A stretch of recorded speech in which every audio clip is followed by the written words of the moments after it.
औज़ुबिल्लाहि मिनश्शैतानिर्रजीम बिस्मिल्लाहिर्रहमानिर्रहीम। आज बोरखा 4 अप्रैल 2026 हम शाह पेरोकोट में मौजूद हैं। यहाँ बाबर शाह साहब का फार्मूला हमने 1 एकड़ पे अप्लाई करवाया था। माशाल्लाह से अल्लाह के फजल से बड़ा फ़र्क देखने में नज़र आया।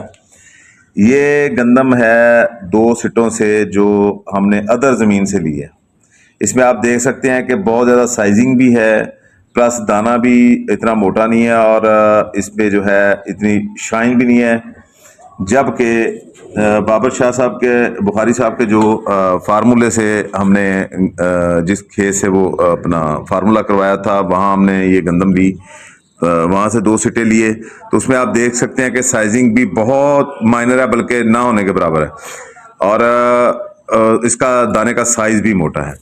जबकि ये जो हमने दूसरे ज़मीन से टीलर एक बहुत अच्छा पौधा निकाला, इसके आप देख सकते हैं कि जो सिटे का साइज़ है और जो टीलर हैं, टीलर इसके 8 काउंट किए हमने और इसके तकरीबन 10 हैं। और इसमें आप सिटे का साइज़ देख सकते हैं कि माशाल्लाह बड़ा अग्रेसिव है।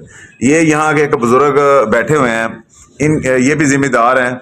इनसे पूछते हैं, इनको मैंने साथ विजिट करवाया, इनसे पूछते हैं कि आपने बाबा जी हक सच बताना है, आपने क्या देखा है, क्या सूरत देखी है जी बाबा जी?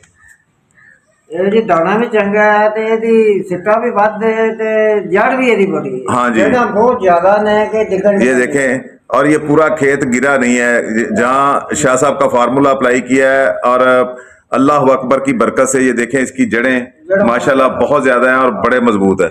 जबकि ये दूसरी तरफ इसकी आप जड़ें देख सकते हैं कि ये उतनी मतलब कि मजबूत नहीं है।